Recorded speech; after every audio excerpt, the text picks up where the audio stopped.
J'avais envie de pas faire une rétrospective.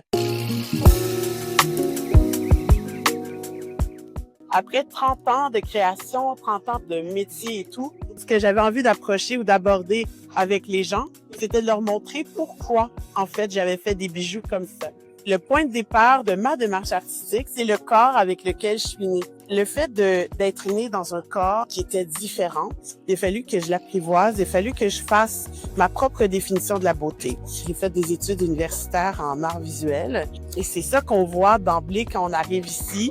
C'est donc un autoportrait que j'ai fait en 1999. Le but, en fait, c'était de montrer que même des parties de notre corps qui, normalement, on essaie de cacher ou qu'on considère comme ayant la noblesse, en fait, d'être décoré ou d'être beau, je les prenais comme je prends mon ventre, enrobé de dentelle, et je le montrais comme ça, avec un regard qui dit « J'ai le droit d'aimer mon corps, j'ai le droit d'aimer ce ventre-là, j'ai le droit de me sentir belle et bien, malgré la pression sociale, que ce soit dans les bijoux, même si au départ, c'était vraiment au niveau des photos, au niveau des sculptures. Pour moi, c'était toujours dans la conviction que la différence a sa place.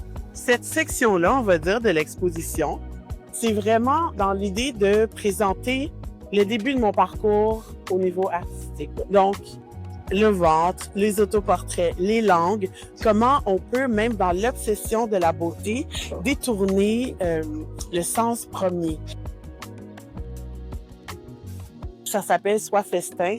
C'est l'idée que même en décorant la langue, on peut la rendre belle ou même à la limite répugnante, mais elle perd son utilité première qui est justement de parler ou de servir à s'alimenter, juste pour être festin, juste pour être belle. Puis je trouve que dans notre société, on est beaucoup, en fait, appelés à poser des gestes qui vont nous, les talons, etc.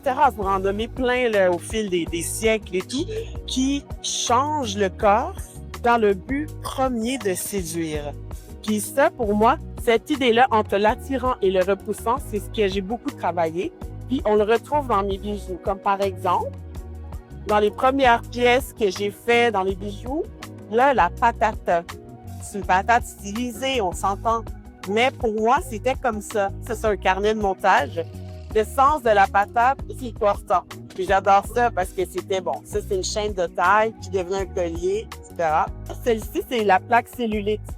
Alors, pour moi, ça a toujours fait partie, même dans mes bijoux, d'aller exploiter justement cette esthétique-là qui n'est pas vouée d'emblée à être quelque chose qu'on va exploiter pour faire partie d'un bijou. On dirait pas une texture de cellulite, c'est beau, je vais en faire, je vais m'emparer. Mais pour moi, c'était ce qui... Et ça compte encore, cette idée-là de quitter cette frontière-là entre ce qui est attirant ou pas attirant ou répugnant.